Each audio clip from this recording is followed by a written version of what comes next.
beloved creator of all that is, beings of love and light, seen and unseen. Thank you for your presence and for the gratitude we have this life that we are enjoying with all of its facets, good and bad. Words can be used for good and bad. They can harm, they can be used as weapons, they can soothe, they can be triggers, but in any case, communication is what is relevant. And we communicate with our higher self and we communicate with our creator. It is in the form of a prayer. And when we communicate with one another, we must be mindful that what we say has a response and an action, a result, and that we want our words to be of higher authority, that of our creator. Let it be so. So it is. Thank you, Charlie. My pleasure.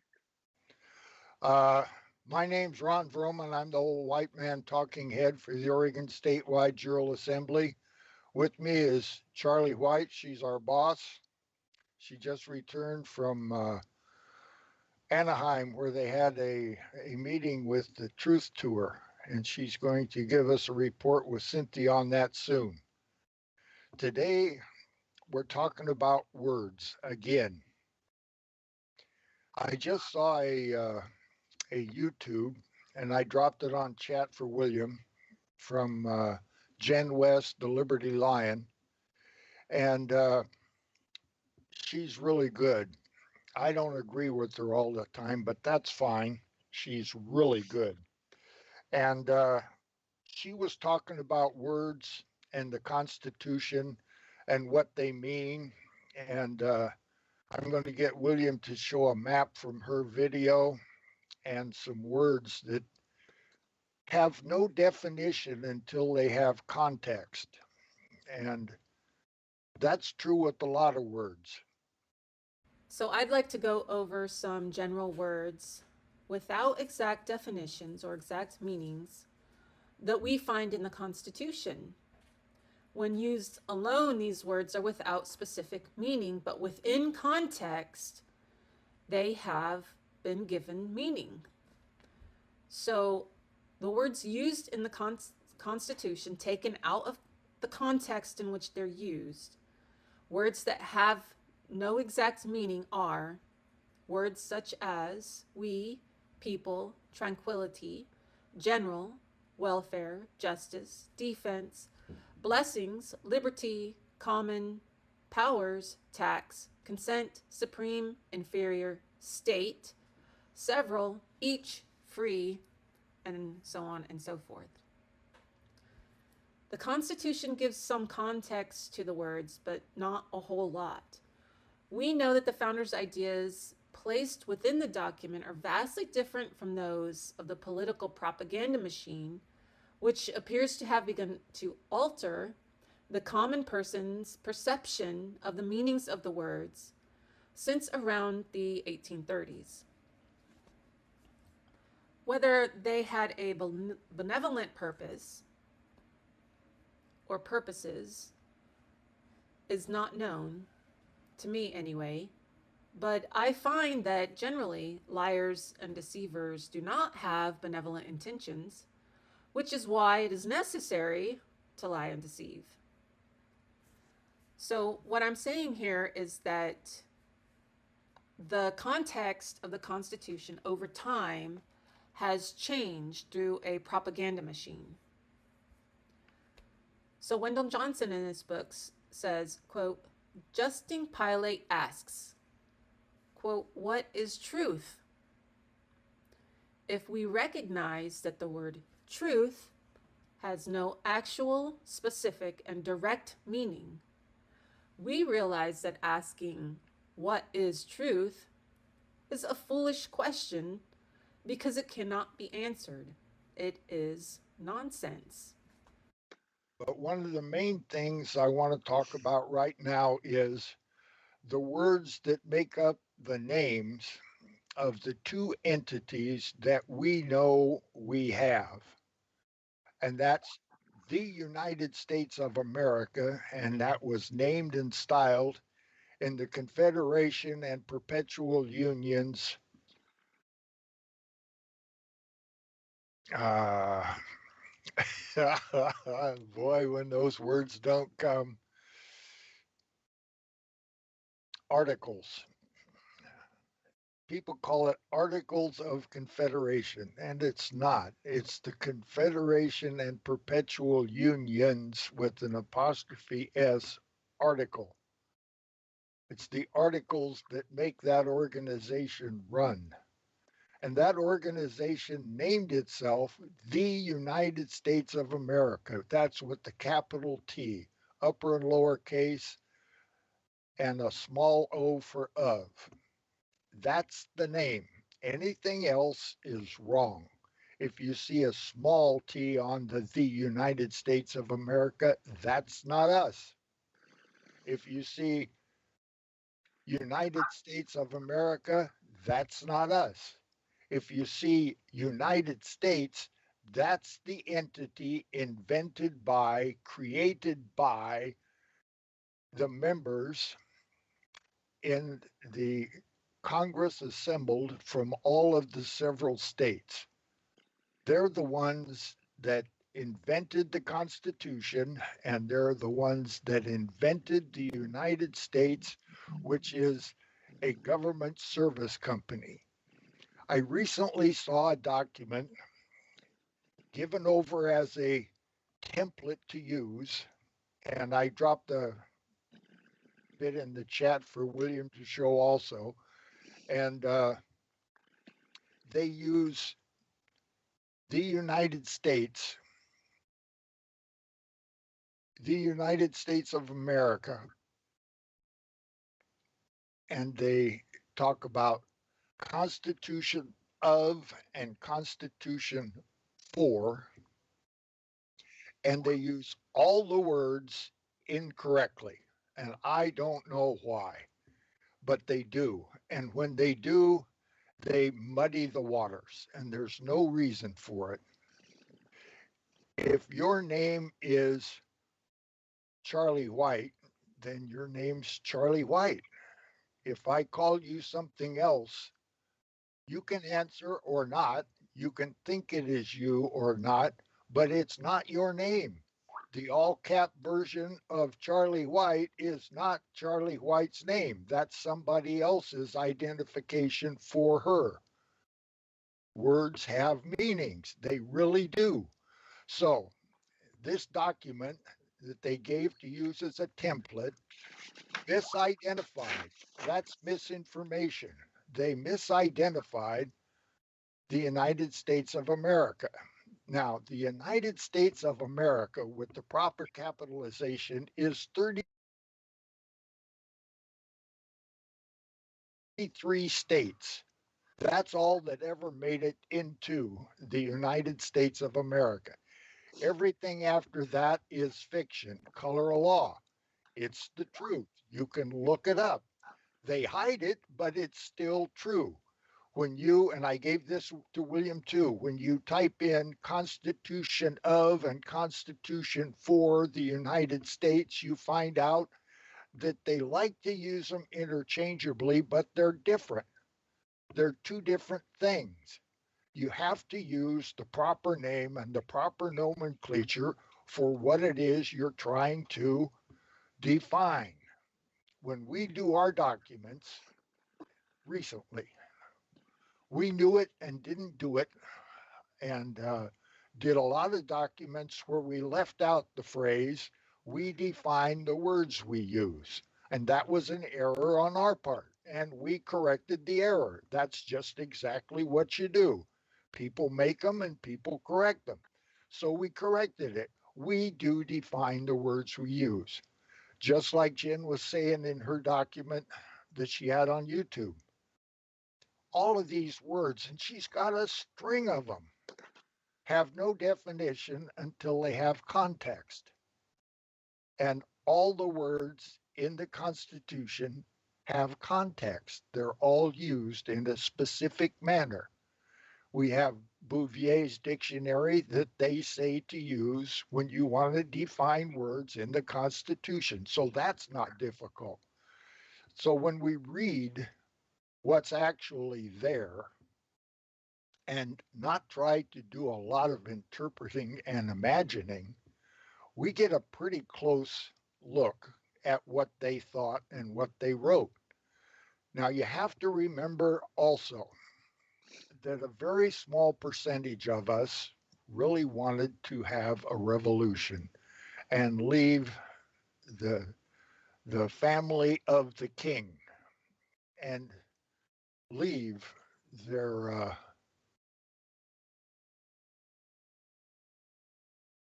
their whole upbringing, their whole concept was from Context.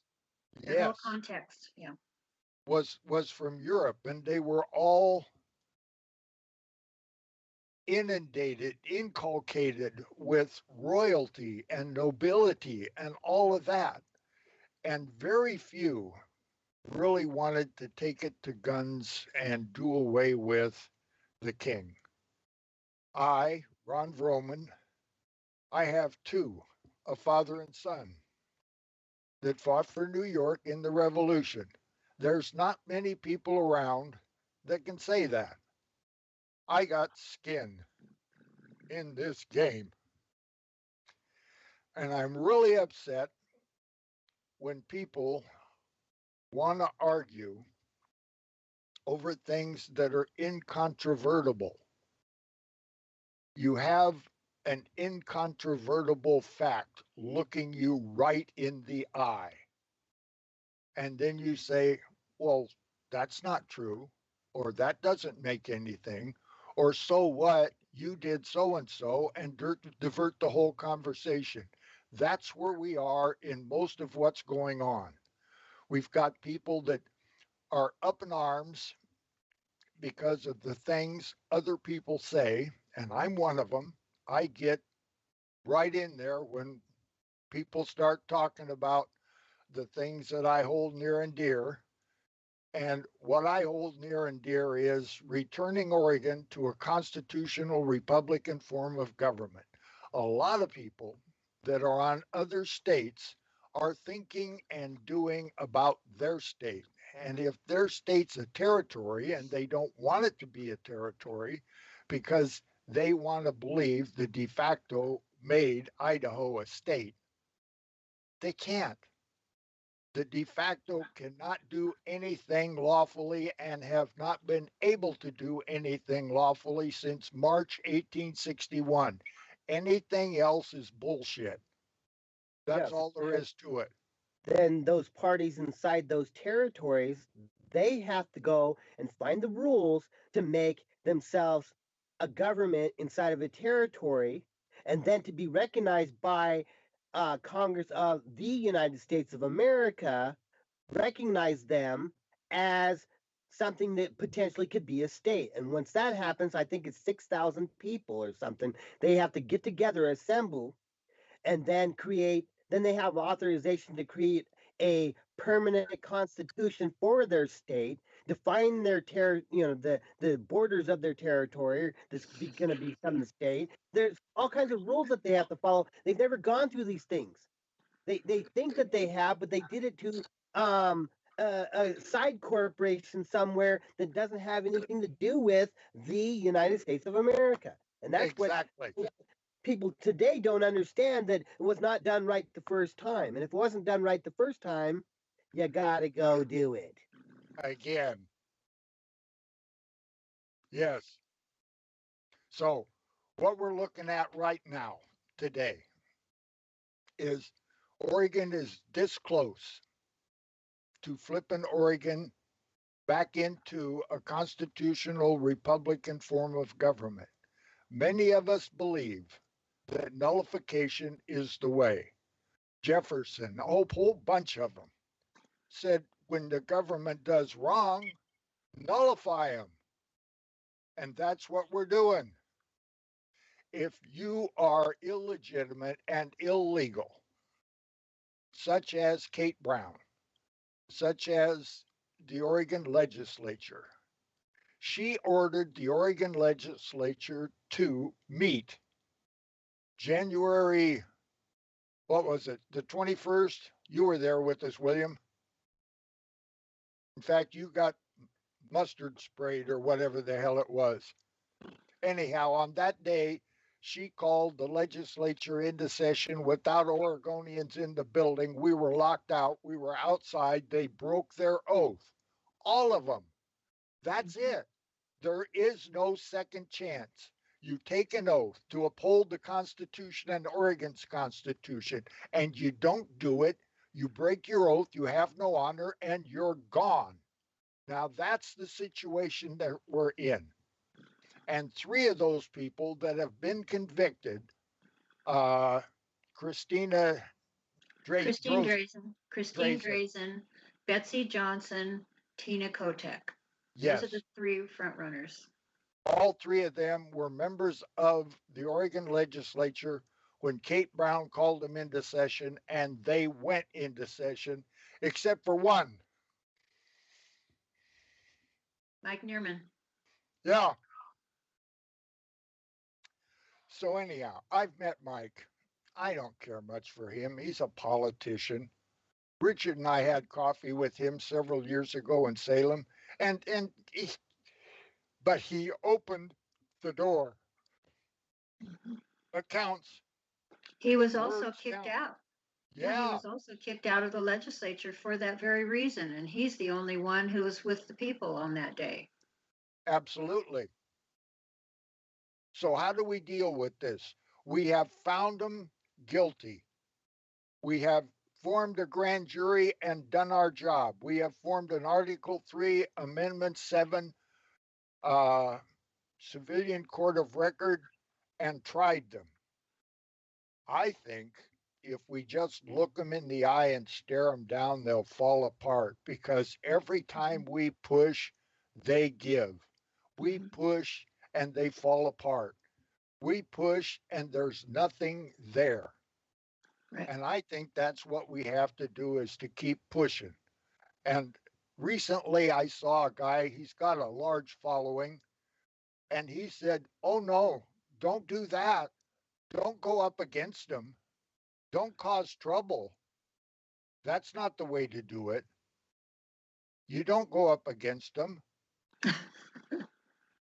Well, how in the hell do you win, Charlie, if you don't fight, if you don't go against them? They've had 112 years on Oregon to perfect their evil ways, and they've had since 1861 federally to perfect their evil ways. And this guy's counseling us not to challenge them and not to go against them. And they've had 35 years of continuous Democrat governors nonstop with all that that brings along with it, every single administration. Yes.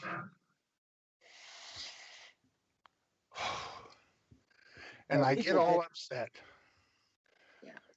our people been dumbed down so much that they don't see that there's actually a problem, right? Yeah. They haven't done enough research to understand where we came from and where we're at today, and all the stuff that happened in between. They're not taught it in school anymore. They sometimes they weren't taught it at all. I I was looking up eugenics laws and stuff from the early 1900s. This place was absolute horrible. I cannot freaking believe that the people of Oregon would allow vote crap like that in. Like almost, like a 60-40 split, but they still were like, oh yeah, we should probably make it so that these types of people, these lower class people, should not be able to reproduce if they committed a felony 3 times. It doesn't matter what state. I mean, I looked through all these damn laws. It was crazy right here in Oregon, what they were doing, right? So, and then the eugenics is tied to even Bill Gates's mother, Melinda. No, it wasn't Melinda Gates, right? No, That that's was his wife. um, His I man can't remember wife. her now, but I know that his mother was part of the Planned Parenthood, which is still a eugenic scenario, right? And it was disguised, you know, as, oh, I'm just trying to help people that need help. But when you go and look around, that all these Planned Parenthoods are really close to the black neighborhoods. So we know where it was focused. You know, Yeah, can I take this a little bit a different way? I'd like to talk about increments um, it's very insidious. And what we're looking at is the very slow, gradual creep. I used to call it Chinese water torture. And it's kind of like that. It doesn't come in hard and heavy. It's just constant etching away of everything that is human about us. Everything from our imagination, our true freedom, our creativity. Ron, when you mentioned that they created the Constitution, the U.S. Constitution, they don't create anything. They steal it, they thieve it, they change it, but they don't create anything. They create havoc, but that's not really a creation. Chaos. Yes, our divine right has been stolen from us by them. And you really have to look at it as opposites, because who we are as humans, they incrementally have destroyed our air quality by what they put in the air, by what they put in our water. All of these things, radiation, you name it, uh, pharmaceuticals, all of these things in our food, in our air, our water, our minds, are incremental changes, not big changes, because they do want us to kill each other, but they'd rather have us weakened and sick of mind and sick of heart and depressed and worried. And this is all creating food, energy, and money for them. It's loosh. Fear is their food. And when we are afraid, we are controllable and we can't think straight. They've taken it all, and it's all been incremental. And people don't recognize it because the creep is so slight, and they have a different timeline than we do. And they've made that way too, because our lives would be far longer and far stronger if we didn't have all of these impositions on our psyche and our physical well-being. We came off of a very amazing tour of diverse speakers, and the audience was also equally diverse in that some of them came well informed and some had no clue about some of the subject matter, which again was diverse, about some of the subject matter that was presented. All but about one presenter was just dynamic, really engaging. Um, and of course, we each had 15 to 20 minutes, so it wasn't a whole lot of time. And so it was important that you get your point across and move on. And those were the dynamic speakers, because you were left with wanting more. And so the diversity was really a benefit. And there were fireworks. There were different points of view that were extremely divergent and actually activated the crowd and was a catalyst for people having to kind of awaken even more to the fact that these are impassioned people. We don't come to these understandings lightly. We argue and wrestle with them because they're deep in us in terms of wanting to fix what we know, recognize, and have experienced as being unjust and unfair and downright deadly. So this was a really an incredible experience that we had in this tour. And I just watched an interview between Lewis, who's the facilitator. He's kind of the impetus for these tours. And he was being interviewed by Sona. And it was a beautiful interview. I actually will post it on our chat, because uh, Sona was interviewing for her channel. And then there was Jason Q and Turo by Janine and Lewis in the beginning. And what Lewis said was, so many tours are specific to something, whether it's a religious direction, political direction, environmental direction. He said, but what he really felt was needed was pulling all of these factions together into one tour, where they would pick up here and they would pick up there and they would travel all over and they would be specific to an area. And what was interesting was that they ended up in Anaheim. Well, you can think about what's going on in that dungeon down there, the Disneyland dungeon. The well, it's not energetically a very high place to be, and the people who had been traveling from city to city felt the gloom and darkness of it, but also there were so many light workers there that were counteracting that energy, and so it made it even more pronounced and profound that there was all this diversity and interaction, and there were interlopers. There were people there who were told, in no uncertain terms, that they needed to leave. And so it was really powerful because, you know, you were feeling all of this tension and release, tension and release. And the release came with all of those who were there holding an energy of moving this thing along.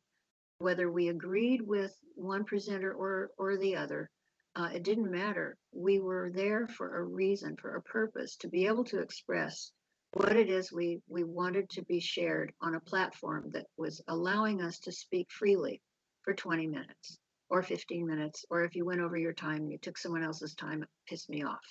That's all I heard. Because I wanted people to be left with wanting more. And I wanted us to show that we were on target and that we were doing what we knew was for the best for everyone, and to let every other presenter present the reason they were there. I yield. I can't top that. It was a Looks great like we're at the end of our time.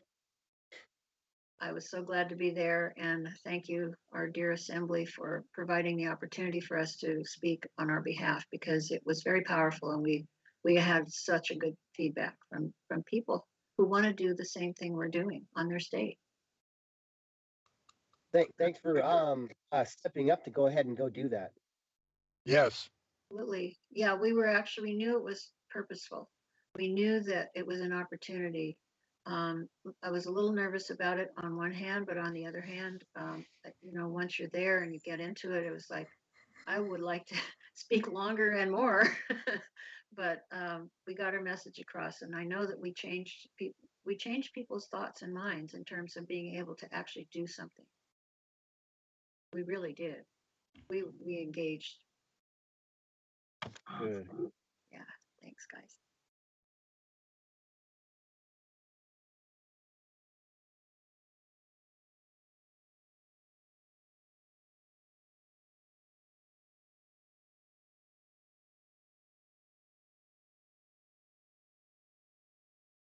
They do not want to let go of this.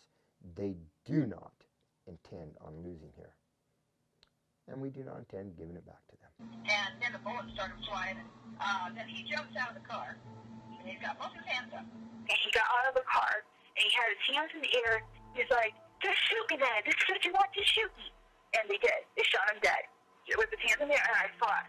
I swear to God, he's just walking with his hands in the air, and they shot him. And they shot him dead. And then after he was down on the ground, they shot him 3 more times.